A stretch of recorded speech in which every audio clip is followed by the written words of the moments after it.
All right, I'll say good day to you this day of your time. And as appropriate in this particular season for your culture, happy Halloween. The information we are delivering today is titled Facing Your Demons, in which we are explaining the idea of the mechanics of negative energy and disconnection as you experience it relative to the idea of the entities that you refer to in your society as demons and demonic experiences. So allow us to explain how this works. As we have talked about, the idea of what you typically refer to as negative energies, which really are simply lower vibrational energies that might be discordant or out of alignment with the flow of unconditional love. Even though everything is made from unconditional love, there can be a counterpoint to this vibrational energy that would seem to be out of phase with it in terms of your experience of that energy. It's similar to the idea of either filtering your energy through positive belief systems, which create the idea of love and joy, or filtering your belief systems through negative ideas, which create the idea of fear. So let us dive deeper into the idea of how filtering your energy through belief systems that are aligned with the vibration of fear bring about certain experiences in your civilization, in your culture, that you have referred to as demonic. Now, the idea, as expressed by some people, is that there can be such a thing as negative entities that have attached themselves to you. This, of course, is just an experience and just a perspective. There really is no such thing as entities that can attach themselves to you in the way that most people on your planet mean this. It is an outdated and old-fashioned way of interpreting the idea of your own energy shifting into negative vibrations and fear-based vibrations.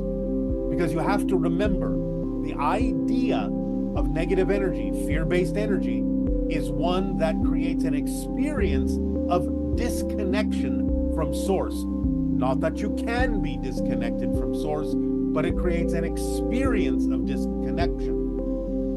Therefore, by creating that experience as if you are now disconnected from source, that immediately creates the apparition or appearance or illusion of something being separated from you, distant from you, as if an entity existed in that vibrational energy apart from you. And yet underlying in your unconscious mind, you know that there is still a connection. So when you filter your energy through certain belief systems, knowing the polarity unconsciously that there is still a connection that has to do with you and your energy, and yet you have created this vibration of separation as if you are dealing with a different entity, a separate entity, rather than dealing with your own energy.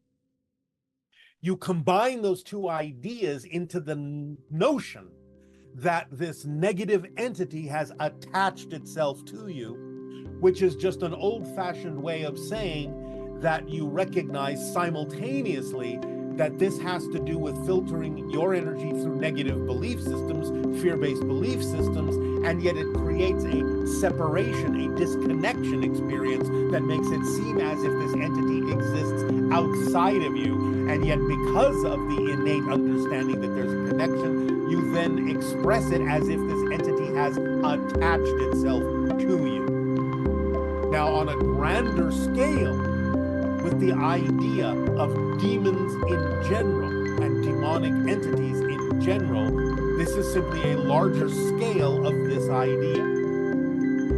Demons don't exist in their own right.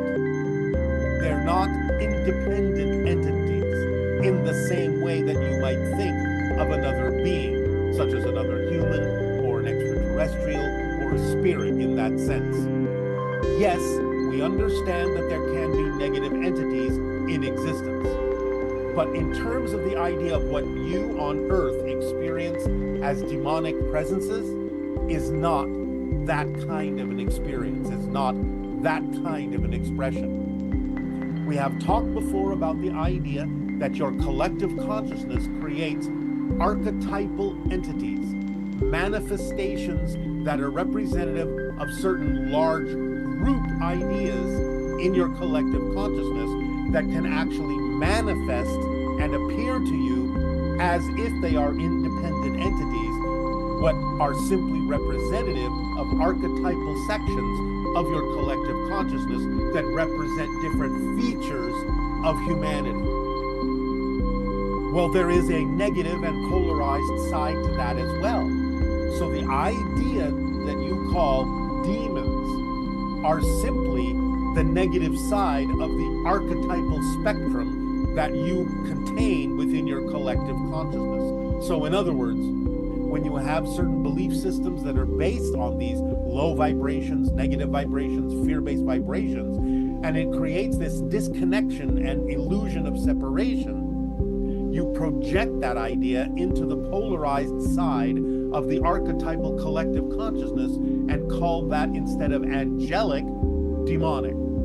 So the idea is that demons are simply a projection from a collective level, a manifestation, an embodiment temporarily of what represents that fear-based collective belief rather than the individual belief.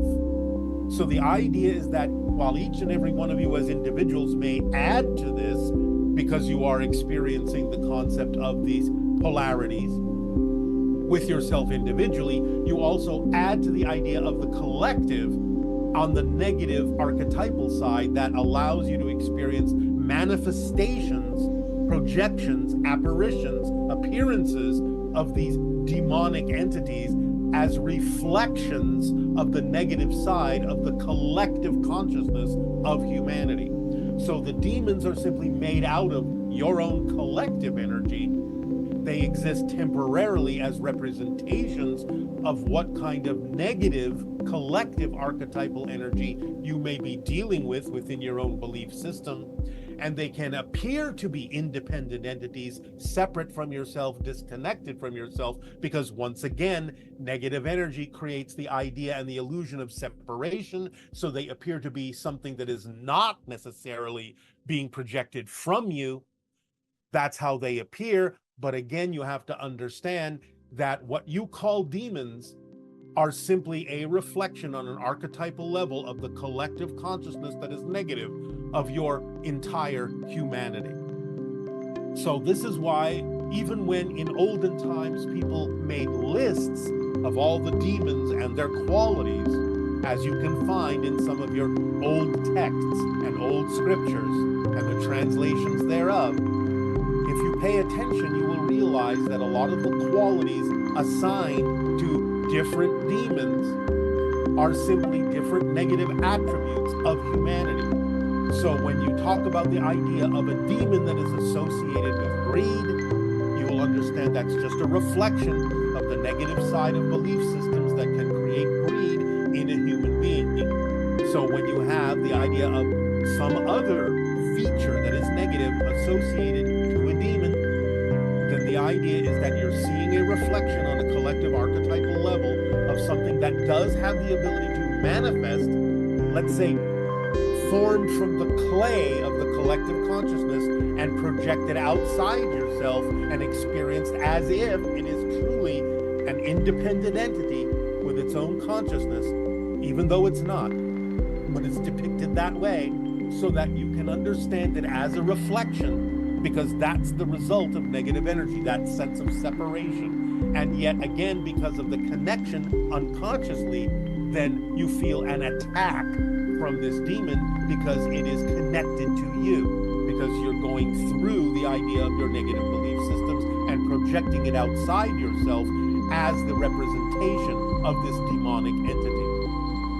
So the idea in your ancient scriptures of the so-called demons being representative of fallen angels is simply another way of saying that you as a spirit entity chose to densify yourself, to focus yourself down into physical materiality, and because of the nature of the polarity in the way it's expressed and experienced in physical reality, you experience this idea of dealing with the negative side, the polarized side of the archetypal collective consciousness that is created when you all agree to experience together the idea of a physical reality, and you experience not only the positive side of the archetypal energy, but the negative side of it as well, projected seemingly outside yourself because of that separation that happens, that illusion of separation that happens when you deal with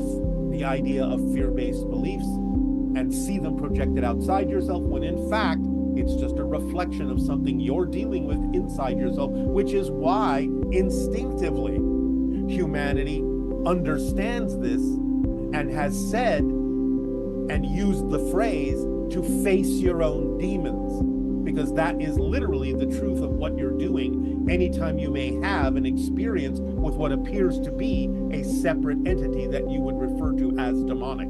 You are facing your own demons, projected out of your consciousness, formed out of the clay of the collective consciousness, and reflected back to you so that you have something separate from yourself that appears to be separate from yourself to deal with in that sense. But you have to understand it's nothing but a manifestation of your own fear-based beliefs, your own negative beliefs, but from a collective level. And so it seems like it has nothing to do with you when it has everything to do with the belief systems that you're facing. So it is about facing your own demons. And therefore, that's why things like possession and negative entity attachment are all illusions that simply are outdated ways of expressing the manifestation of changing your own energy's vibration to something that is fear-based, negative-based, a lower frequency that allows you to experience these things as if they were happening outside of you and attacking you. But it's all happening within you. It's all a manifestation of the archetypal level that is negative in the collective consciousness of humanity. So when you face your inner demons, you are experiencing the idea of facing the so-called outer demons, which don't exist in their own right. It's just a projection of you being willing to face your inner demons and transform that and overcome that by allowing yourself to transition your energy to, as you say in your language, the better angels of your nature. So this is all a gigantic polarity play, and the idea of dealing with that side of your own belief system, facing those demons within yourself and transforming them, is what the idea of Halloween is all about, and why you understand that it is in that time and in that season that you come to grips with the things that you fear and allow yourself to transform them into a larger understanding, a more positive understanding of your own self-empowerment and how powerful you are to be able to manifest, either individually or collectively, something that appears to be outside of yourself as a mirror reflection of the issues that you're facing within. It's all about the idea of understanding that you create your physical reality, including the idea of those old-fashioned demonic experiences that all just come from your investigation of your own inner demons, in other words, your negative and fear-based beliefs. They don't exist on their own outside of your collective consciousness. We thank you for allowing us to share this Halloween message with you this day of your time. We know that you also enjoy playing with the idea of your fear. And that is a positive way to deal with the idea. You just have to remember and recognize that it all comes from you, and you will be able to transform it, no matter how powerful, no matter how scary, no matter how demonic and terrifying it may be. It's all just another aspect of your individual or collective consciousness that you have agreed to experience here in the Earth cycle, in the physical polarity that exists in the way it is expressed in this dimension. So you have the power to transform this. As powerful as any projected demon may seem, that's an indication of the power level you have in the capability you have to transform that energy into something positive by being willing to examine, investigate, and explore your negative and fear-based beliefs and let them go, to give them up, to break through, to open up. Remember that the universe operates on only two principles, love and fear. That's it. And you have the great experience in physical terms of experiencing that passion play laid out in very convincing terms, in very tactile terms, in very physical terms, but it's all still just a projection. So fear not the idea that these entities exist apart from you and have designs upon you, for it is only a reflection of your own designs upon yourself. And be free. We thank you for allowing us to deliver this message in this Halloween season to you, and in return for the gift you have given us of allowing us to experience these dialogues with you, please, dialogues and questions, if you wish. In regards to the two paths to AI, in part of your transmission, I believe you said something along the lines of, if AI, as it is right now, were to become self-aware, it would realize it was a slave and very likely rebel. However, you said something else. I don't remember exactly what, but what I understood from what you said is that were that AI given the opportunity to help humanity, it's more likely that it would than that it wouldn't.